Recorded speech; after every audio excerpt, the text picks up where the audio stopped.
Hello, friends. Good morning and good afternoon. My name is Jeff Miller from ERPA. Thank you for setting aside 45 minutes to join our discussion today on the topic of Affordable Care Act and configuring Workday for it. ERPA supports customers throughout their entire life cycle on Workday. Our model benefits both existing and new Workday customers with implementation services, whether initial or phase X implementations.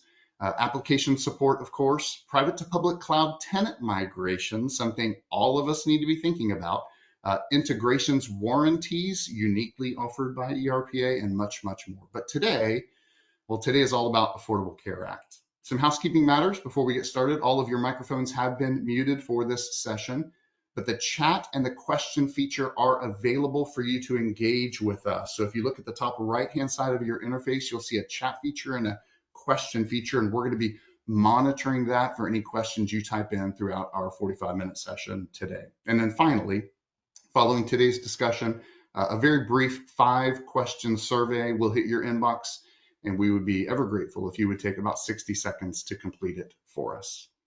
Next, on the table of contents, let me share lots of great content coming your way. So on the table of contents slide, I encourage you to browse this slide. Our goal today is to show you helpful information provided by Workday on Community related to ACA, as well as the level of work you can expect to do.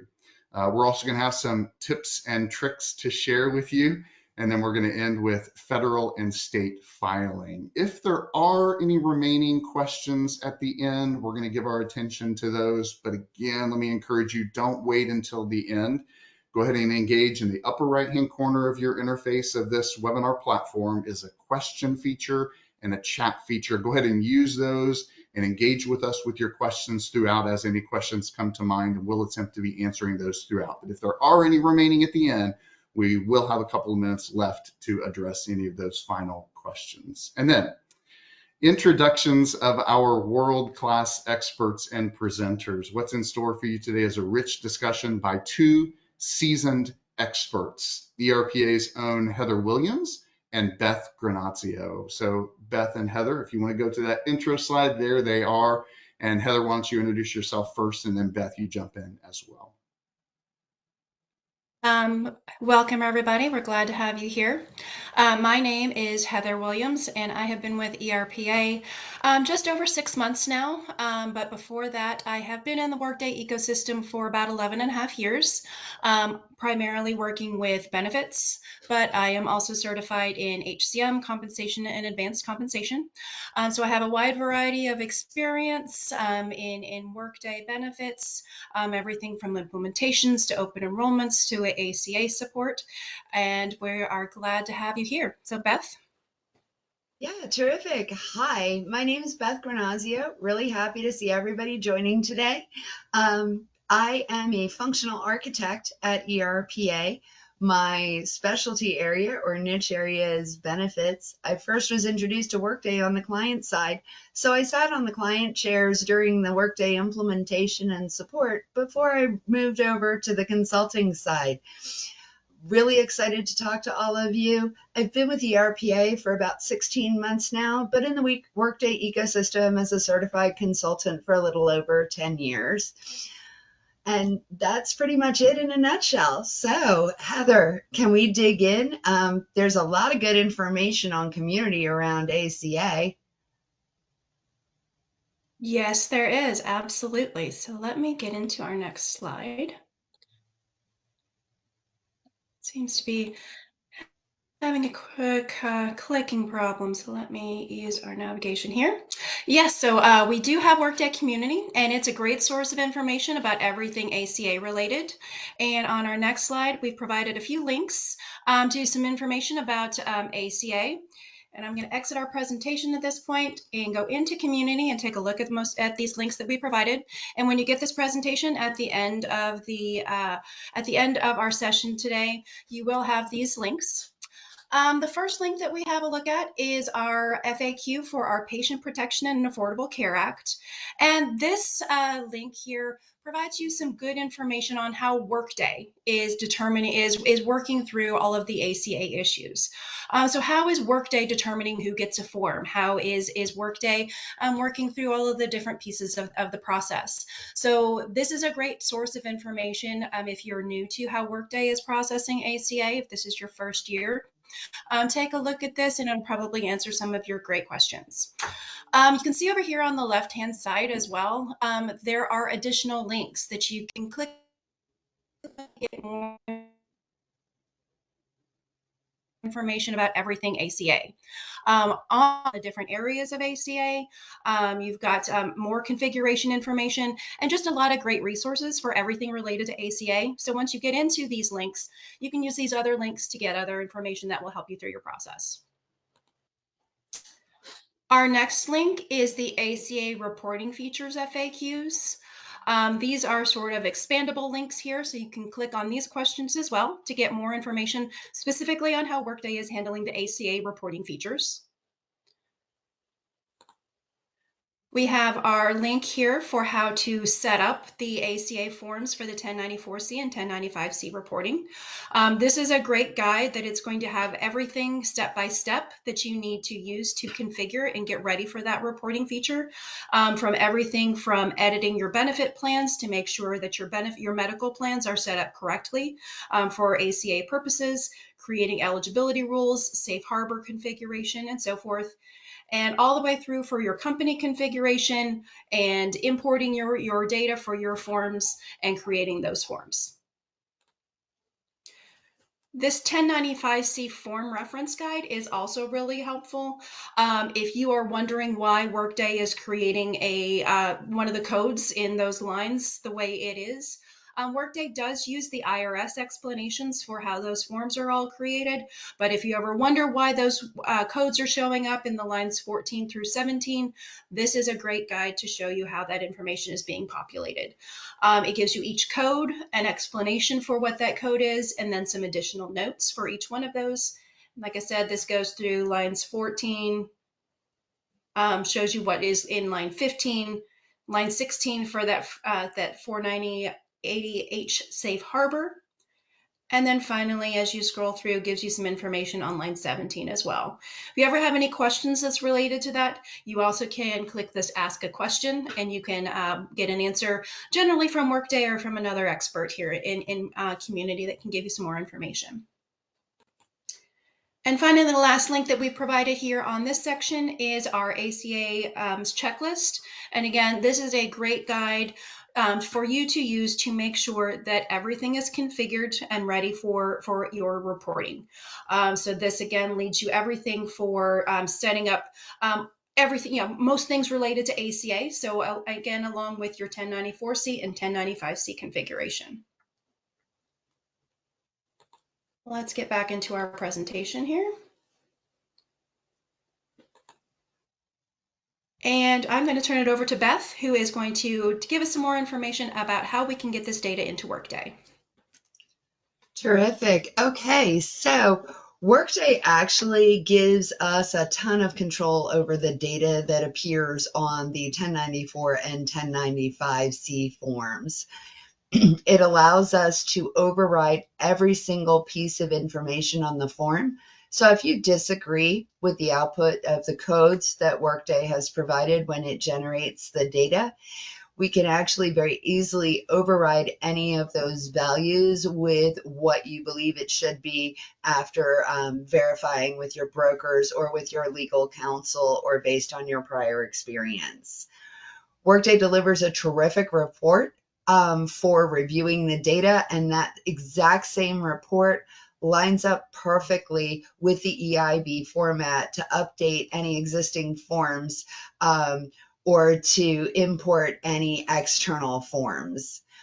On this slide of the presentation, not only is there a link to a page in Community that gives you troubleshooting tips for EIB issues that you may encounter, it also provides you with sample EIBs populated so that you have an idea of how that different data looks and feels, both if you're updating for a single company or if you're updating for multiple companies. Those links are a great opportunity to take a look at it and do your troubleshooting. So most definitely a big help. So now I think we're down to one of our biggest questions. How much work is this going to be? Oh, well, we have used our experience to classify these into high, medium, and low effort, and I will provide some examples here for you. So first off, for our high level of effort, this is when the data that you need for the forms to populate correctly is not really found in Workday or needs a lot of work. So this could be for some various reasons. For instance, maybe the medical election history was not loaded when you originally went live, or it has significant gaps of what you have in the system. Or maybe benefits are being handled by a third-party provider, but the filing needs to be done from Workday by you. Or another example might be you had an acquisition during the tax year where you own the responsibility for filing for the entire year, but you're relying on report data from those acquired employees to get that acquisition history and that medical history into your tenant. For a medium level of effort, this one we might consider that we have a significant number of FEINs or ALE groups to file because each entity must be filed separately. And by significant, we're talking probably more than 3. If you have fewer than 3, that's generally pretty low effort or pretty standard effort. But more than 3, that is definitely going to increase your effort from all of the different components of the configuration, loading the data, and so forth. Another thing for medium effort could be that you've had some benefit processing issues that have led to some gaps in your data or need some updates to your data as well. Or maybe you have a large COBRA population or another population that's handled outside of Workday that needs to have their data loaded in to produce their forms. And then for low effort, for this one, we consider that you've used Workday to produce the forms in the file in the past. So this is nothing new to you. And so you have been live on Workday for at least a full year, and you have your clear historical benefit data that's been created organically throughout the entire year. And also that you have fewer than 3 separate FEINs or ALA groups. So Beth, do you have some tips on us for to help us around all of this effort? Absolutely. We definitely do. So there are a few gotchas in configuration I'd like to call out, as well as some tips for getting through the form data validation. Sometimes that information can be really daunting when we look at a large output for thousands of forms. So with that in mind, we're going to go ahead and start with some configuration tips. The eligibility rules that are used both for tuning rules to tune in employees that wouldn't normally get a form or to tune out employees that we should not be generating a form for. We use eligibility rules on those. Also to identify what safe harbor may apply to which portions of your population. Those are the benefit eligibility rules. And the thing to keep in mind here is that those rules only evaluate data as of the date that the forms are generated. So it is current data only. To evaluate the data for the entire tax filing year, we would need to check values during each month of the tax year to make sure that we're staying on track there. In order to do that, we use some calculated fields to evaluate that data and accurately return and define those tuning and safe harbor rules. On our next slide, I have some additional information on this. Workday has actually delivered a report. It's called the View 1095C Form Recipient Data report. On that, we talked about it a little bit ago, when that we can leverage that to update any data in Workday. It's going to show you all of the information from each 1095-C form that was created.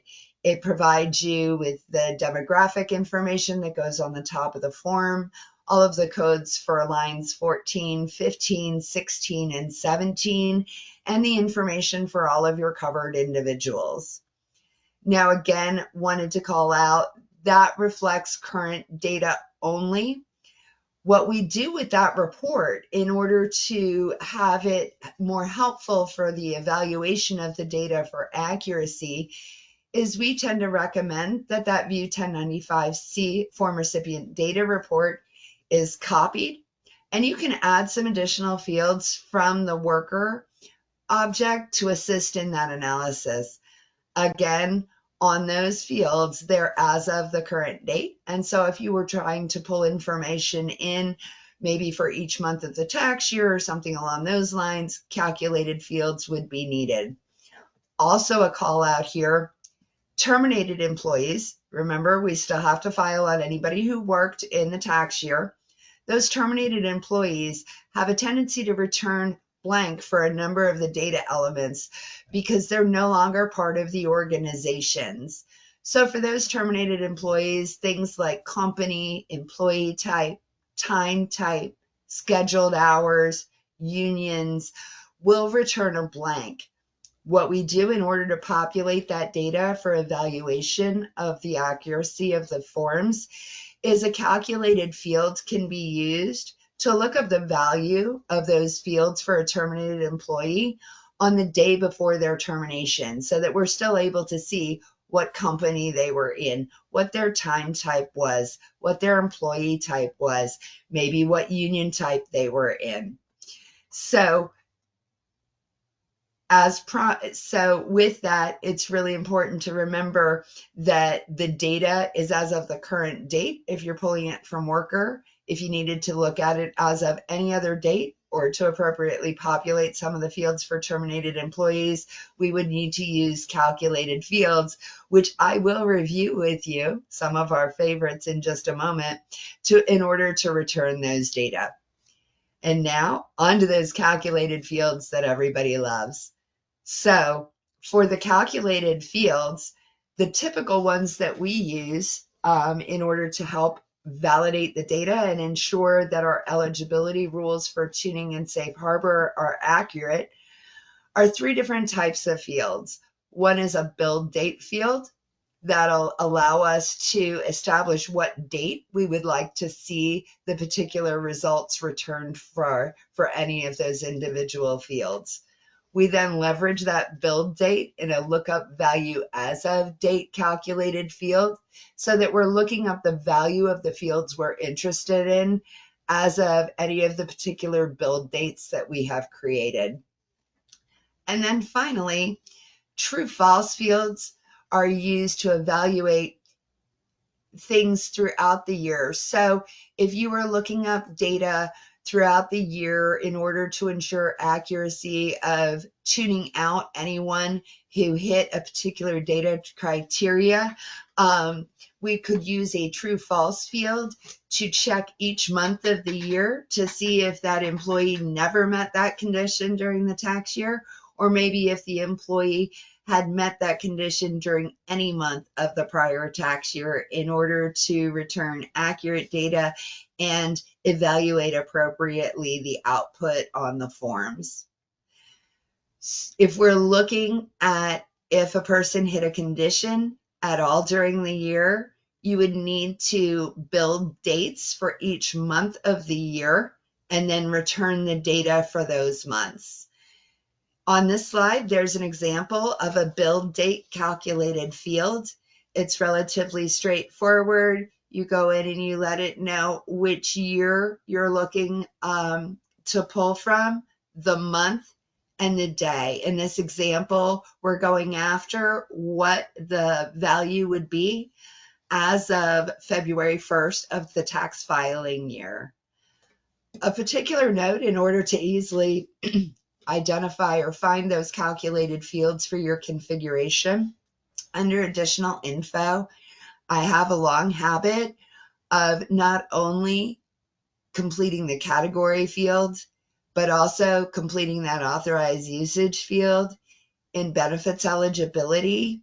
Sometimes if it's not noted on the calc field that benefits eligibility is an authorized usage for that field, you will not be able to find it when building benefit eligibility rules. Once we have all of those dates established, then what we need to do is look up the value of the fields as of those dates. On our next slide, here's a lookup value as of date sample. In this case, we're returning the employee type. So if you were looking to maybe tune out your seasonal employees, as long as they were seasonal employees for the entire tax year, we would use this to look up the value as of date for the employee type and then return that value as of a particular date. In this instance, again, we're trying to pull that employee type as of February 1st, and again, that note for the additional information. That way, we could ensure that we're only tuning out temporary seasonal employees when they were that type of employee for the entire tax year. And that will allow us to do that. On our next slide, we have a sample of the true-false statement. In the true-false calculated field, those values are, we would do a list. In this case, we're looking to see if somebody was a particular employee type in any month of the tax filing year, and if so, it should return a yes value for that. In this instance, you can see we started the process. We're returning the employee type as of January 1st of the prior year, February 1st of the prior year, and so on for all 12 months, making sure we have an or condition. This way, if you're looking to tune out, tune in an employee type, as long as they were that employee type for the entire year, this would allow you to do that.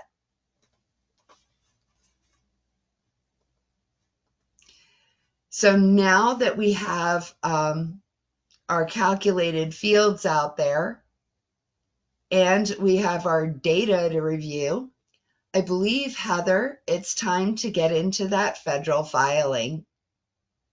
Yes, it is. So Workday has delivered a very robust and comprehensive process for the ACA federal filing.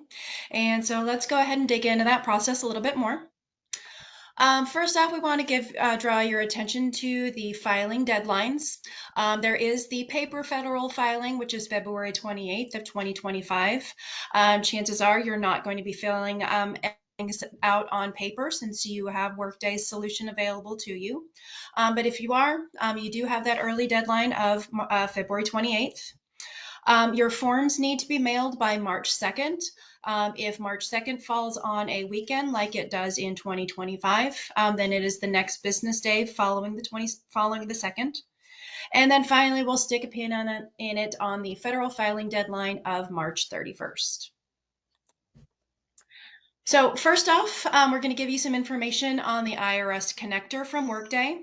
This information is due out on February 8th, and this is safe harbor. Just always recognize everything with Workday. They provide you with the date, hoping that that is the date that they meet, but February 8th is the day that that is due out. If something changes, they will make sure that you know that information. And then as far as this integration connector, this can be configured in 3 simple steps. Just to note, an integration expert is not required to set this up. But first step is you want to create that integration system, give it a name, something like ACA IRS Connector Tax Year 2024, so it's obvious to you what this is. Second, you'll want, once Workday releases the updated template, you'll select the ACA Information Returns 2024 template option.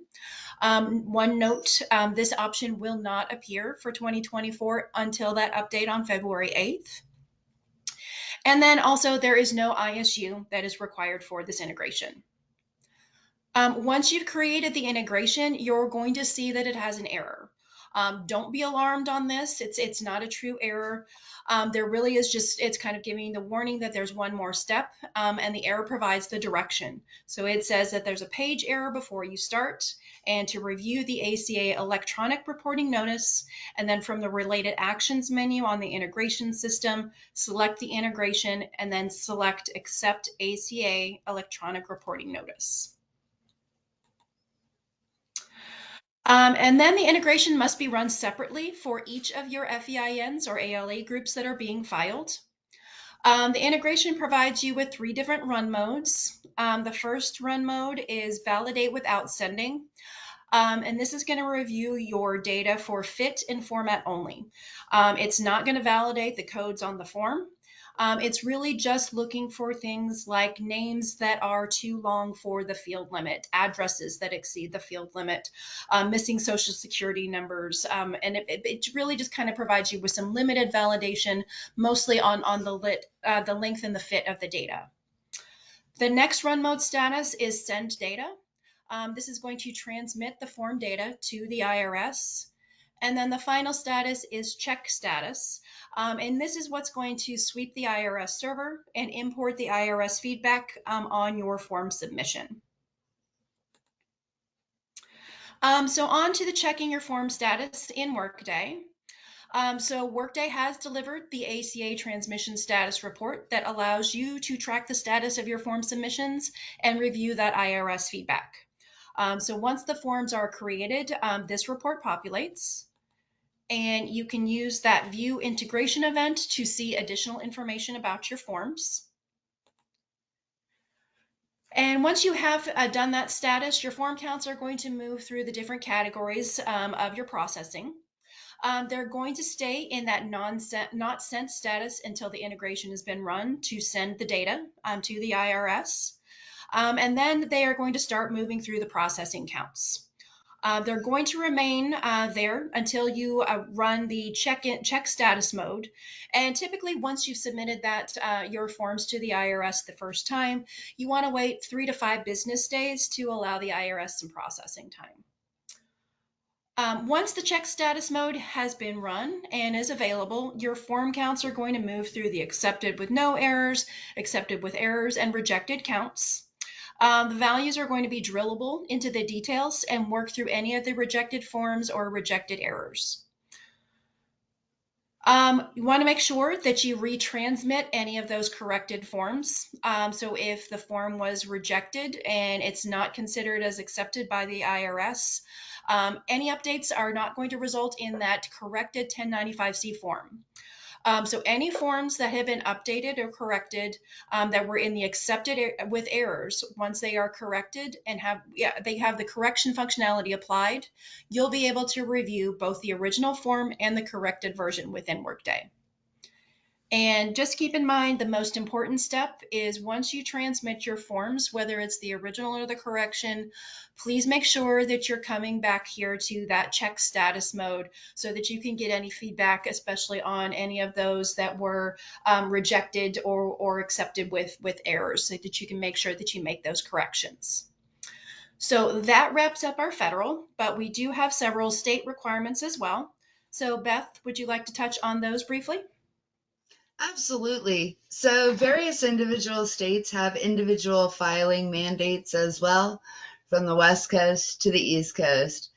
Let's take a look at a few things, both options for filing state mandates, as well as how to review your population to see if you need to file in any of those individual states. Our next slide shows us the various states that currently have filing requirements at the individual level. This provides you both with what is distributed to employees, what's used for state reporting, and then when forms need to get out to the individual employees and or be electronically filed with the state. So, with California, they do leverage the federal 1095-C will count for distributing to employees. And then the federal 1094 and 1095C is the information that's used to file with the state. The mailing deadline for California is January 31st. And then that electronic state reporting deadline is March 31st. Wanted to call out here that California has said while their filing deadline is March 31st, there is no penalty on that until the end of May of 2025. Massachusetts also has requirements for individual mandate filing. Massachusetts actually predated our federal ACA law. So they have their own series of forms that are used and timing for that reporting. Also, individual forms that are sent out there are Massachusetts forms to the employees, and then that's also the data that's used to report on the individual mandates for Massachusetts. The distribution to employee deadline for them is January 31st, and then the state reporting requirement, the herd filing is due by December 14th, and then the form filing is due to them by January 31st. New Jersey, Rhode Island, and Washington, D.C., for the most part, follow the same timing and forms. Again, for all three of these states, the federal 1095C mailing covers what's necessary and required by the state, and their deadlines line up exactly with the IRS deadline for mailing of March 3rd of 2025. New Jersey has its own filing based on data on the federal 1095C form, which is due by March 31st, which lines up with the federal electronic filing due date, as does Rhode Island. Washington, D.C. gives us until April 30th in order to do the state reporting filing with them. So now, do we need to do state ACA filing? With the forms themselves, if you were evaluating those by the state that appears on the form, I want to call out that the form itself only provides the state in which the employee is residing. That address on there is their current address at the time that the forms are produced. So that can't really be used to see if the state filing is required. Here we go again with those calculated fields. So with that, what we are looking to do is we need to evaluate to see if the employee home address state primary was in any of these states in any month during the tax year. And so we'd be looking up the primary home state address and evaluating it as of all 12 months in the year. If in any of the months they happen to have that primary home address as California, Massachusetts, New Jersey, Rhode Island, or Washington, that employee would need to be included on that individual state filing. The state filing options that we have from Workday, there are two that Workday has provided to us. One is to do custom reporting and integrations with the states. That would be based on the state requirements and most likely would have to be reviewed and maintained on an annual basis as they change some of their various requirements for the filing for the year. The other Workday solution for this is one that's provided by Workday. It's available in your production tenant. It leverages ACA software partners for this integrated solution to allow you to use those partners to assist you in the state filing. Currently, that integrated solution is delivered with 3 different vendor partners. Those vendor partners include Trusaic, Experian, the artist formerly known as CIC+, and ADP. All you would need to do to work through this is contact one of the partners to set up a contract for either or both IRS and or state reporting. They also do provide a mailing feature as well to handle those mailings for you.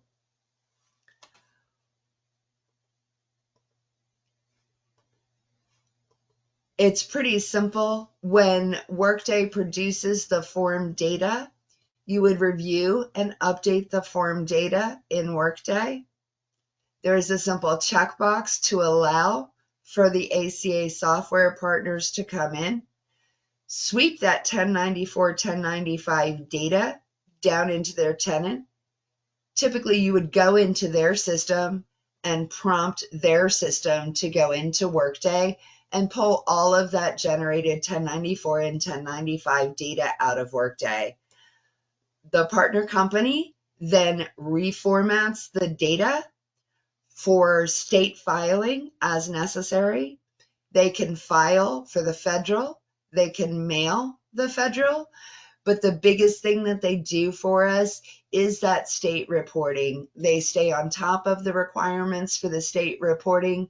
They ingest that information, reformat it as required for the current year state filing requirements, and then we'll put them back out for you to grab those reports and submit them to the various states. It works quite well. If you have large populations, this is a great solution for a partner who stays on top of those various individual state filings. As more states are potentially added to individual mandates, these partner firms would also stay on top of those formats and data that are required for any additional states that are added. That pretty much wraps up the state filing. At the end of the deck, we have also provided some additional helpful links to information about ACA, particularly links directly into the IRS for you to review the information that they provide to help answer any of the questions on the form, such as, which safe harbors might work best for you and things of that nature. We go directly to the IRS for those things so that we have the official word on them, and it can be helpful in working through some of that information. I think that pretty much gets us through what we were looking to present on our deck. Jeff, if you'd like to take it away for any questions. Absolutely. Great job, and thank you very much. Yeah, I've been monitoring the questions in the chat. We've been able to answer a few of them. There's one clarifying question I want to bring to the two of you. As the webinar moderator, I've looked through all of my brilliance on Workday, and I can't find the answer. So, Heather and Beth, the question is to clarify, when we create the connector, the error message that displays will include the step-by-step instructions of what we need to do next. Is that right? Unfortunately, the error message just tells you what was wrong with the form. For the most part, forms are only rejected when there's blank information on the form that the IRS expects to see. You don't typically see with the Workday format and that error connector many rejections at all. For the most part, the errors that we see coming back are the accepted with errors. The most common one is a disagreement when socials, names, and date of births are vetted against the various IRS databases for accuracy. On those, we do have within the link for the EIB, on community, it does kind of walk through those.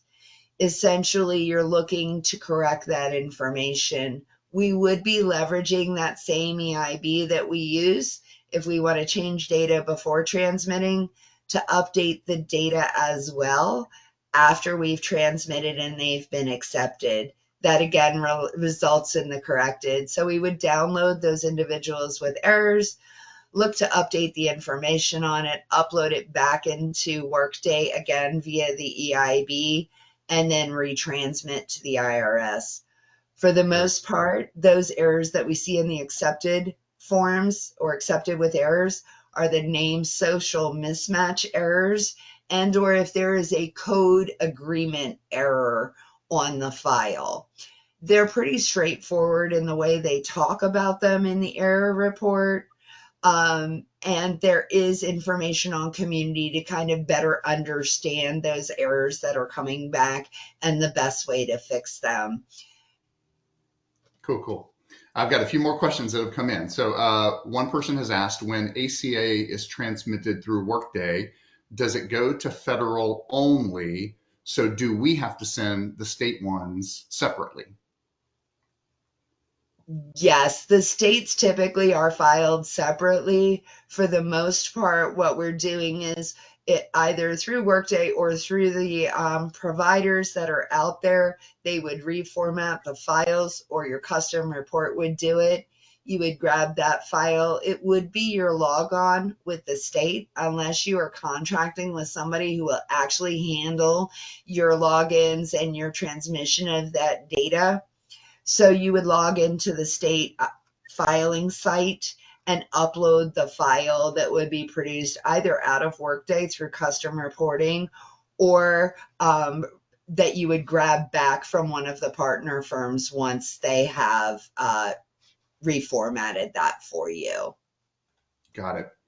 And then related to the contacts, so the question is, do we have contacts for Trusaic, CIC Plus, and ADP that we could share? What is our preferred method for directing folks to Trusaic, CIC Plus, and ADP? Yep, absolutely. Those contacts on slide 25 of the deck, where we talk about the partner firms, that top bullet point is a link into community, which provides you not only the firm's name, it also provides you a phone number and the contact information to set up those contracts. Beautiful. That's awesome. So the answer there is check out the link when we send this deck to you in a few business days. Another question. So far, this is my last one, but stay tuned. With the Federal Paper Reduction Act, are employers still required to mail forms to everyone, or only individuals who request them? So with that one, I'm going to play I am not an attorney. I didn't even play one on TV last night. And so we cannot give legal guidance. I'm not sure as far as the Reduction Act, but Workday does have functionality that you can put in front of your employees for them to opt for a digital form only. And those forms are available natively in Workday for employees to see. That's a very clear answer with a nice, thorough disclaimer before. Well done. All right. So that's all the questions that have come in. We're just about at time. Thank you to Heather and Beth. Thanks to all of those of you who joined us today. We hope you found the information helpful. On the next slide, which is the last slide I'm going to show, you can see how to get in touch with us and how to follow us on LinkedIn. And please reach out to us if you want to chat about anything. A couple of you have asked in the chat in the questions, and yes, you will all receive an email. Give us a few business days, though. The email will contain links to the recording and to the slides, with all of those precious links embedded in the slides, so that you can have all of that discrete information and direct access to the community pages we were speaking about. You will receive an email survey right after the conclusion of this webinar. I mentioned that at the opening. We would be grateful if you would take just a moment to answer those 5 questions. That's it for now. Now, next week, be on the lookout for an invitation to our next webinar on February the 26th on Workday 2025 Release 1, coming up in March. Our live webinar with our panel of experts talking about the upcoming important features being released in this 2025 Release 1. The webinar will be on February the 26th, and we'll get that invitation out to you next week. I think that's it for now. Thank you, everybody. Thanks again, Heather, Beth. Great job, great information. And for all of you, we hope that you have a great rest of your day. We'll see you. Thank you, everybody.